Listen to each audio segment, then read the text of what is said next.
The company has changed a lot since its inception, as we have a lot of modern machinery that allows us to produce all the finished products we now offer. The cutting lines allow us to work on the profile from all sides. This means that we can machine the component in a single step and thus drastically reduce production time.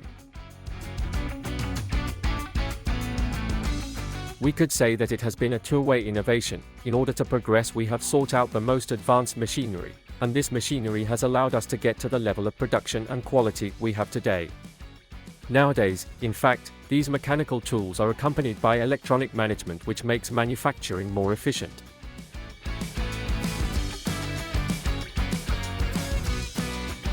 Our workshop is very well stocked as our product range is very large and we need to have different machines to produce from the smallest components to the largest light fixture.